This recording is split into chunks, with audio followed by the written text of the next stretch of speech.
Periods को लेकर हमारे मन में अक्सर कई सवाल होते हैं, है ना?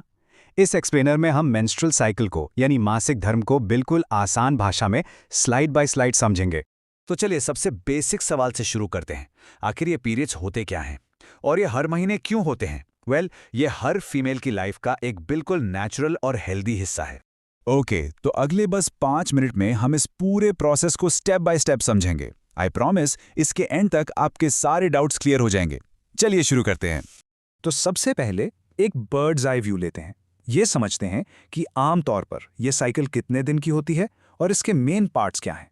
एक एवरेज मेंस्ट्रुअल साइकिल 28 दिन की होती है, लेकिन और ये बहुत इंपॉर्टेंट है, ये हर किसी के लिए थोड़ी अलग हो सकती है। जनरली 25 से 32 दिन के बीच में कुछ भी नॉर्मल माना जाता है, तो इस नंबर को लेकर टेंशन लेने की कोई ज़रूरत नहीं है। अब ये जो पूरी 28 दिन की जर्नी है ना, ये 4 मेन फेजेस या कह लो स्टेजेस में बटी हुई हैं। पहला मेंस्ट्रुअल फेज, फिर फॉलिकुलर, उसके बाद ओव्यूलेटरी और आखिर में लूटियल फेज। चलिए इन सबको एक एक करके डिटेल में देखते हैं। ओके, तो शुरुआत करते हैं हमारे पहले फेज से। इसे आम भाषा में हम पीरियड्स आना कहते हैं। यही साइकिल की असली शुरुआत है। इस फेज में होती है ब्लीडिंग। क्यों? क्योंकि पिछले महीने बॉडी ने एक पॉसिबल प्रेगनेंसी के लिए जो यूट्रस की लाइनिंग यानी उसकी अंदर की परत तैयार की थी, अब उसकी जरूरत नहीं पड़ी, तो वो लाइनिंग टूटकर शरीर से बाहर निकल जाती है। ऐसा इसलिए होता है क्योंकि इस वक्त के हार्मोन्स जैसे ईस्ट्रोजन और प्रोजेस्टेरॉन अपने सबसे लो लेवल पर होते हैं। जिस दिन ब्लीडिंग शुरू होती है उसे साइकिल का डे 1 माना जाता है और आमतौर पर यह फेज 3 से 5 दिन तक चलता है। इसी दौरान सैनिटरी नैपकिन्स का यूज किया जाता है। सो जैसे ही ब्लीडिंग रुकती है, बॉडी आराम नहीं करती, वो अगले फेज की तैयारी में लग जाती है और इस फेज को कहते हैं फॉलिकुलर फेज। इस फेज में ओवरी के अंदर छोटे छोटे फॉलिकल्स, जिनके अंदर अंडे या एग्स होते हैं, वो डेवलप होना शुरू होते हैं। इस पूरे प्रोसेस को जो हार्मोन चलाता है उसका नाम है ईस्ट्रोजन। इस फेज में इसका लेवल बढ़ने लगता है। तो ये फेज पीरियड्स के ठीक बाद शुरू होता है और चलता है लगभग 8 से 10 दिन। बेसिकली इस दौरान बॉडी ओव्यूलेशन के लिए यानी एग रिलीज के लिए स्टेट सेट कर रही होती है। और अब आते हैं साइकिल के सबसे क्रूशियल पॉइंट पर, ओव्यूलेटरी फेज। इसे समझना सुपर इंपॉर्टेंट है। जब एस्ट्रोजन का लेवल बढ़ते बढ़ते अपने पीक पर पहुंच जाता है, तो वो एक दूसरे हार्मोन जिसे LH कहते हैं को एक सिग्नल भेजता है। यही सिग्नल ओवरी को एक मैच्योर एग रिलीज करने के लिए कहता है। इसीलिए इस समय को सबसे रिस्की पीरियड माना जाता है।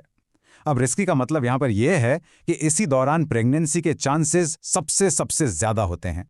अगर साइकिल 28 डेज की है तो ये आमतौर पर साइकिल के बिल्कुल बीच में यानी 14 दिन के आसपास होता है। ये एक बहुत छोटी विंडो होती है और इस दौरान अगर इंटरकोर्स होता है तो प्रेग्नेंट होने के चांसेस सबसे हाई होते हैं। तो एग रिलीज हो गया, अब आगे क्या? अब साइकिल अपने आखिरी चरण में एंटर करती है जिसे कहते हैं ल्यूटियल फेज। देखते हैं इसमें क्या होता है। इस फेज का हीरो है एक दूसरा हार्मोन जिसका नाम है प्रोजेस्टेरोन। इसका काम है यूट्रस की लाइनिंग को और भी मोटा और स्टेबल बनाना। बेसिकली एक पॉसिबल प्रेगनेंसी के लिए उस घर को रेडी करने जैसा है। ये फेज लगभग 14 दिन का होता है। अब यहां से स्टोरी दो तरफ जा सकती है।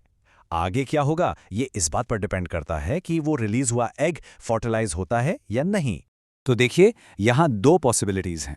अगर एग स्पर्म से मिलकर फर्टिलाइज हो जाता है तो प्रेगनेंसी शुरू हो जाती है और अगले महीने पीरियड्स नहीं आते। सिंपल।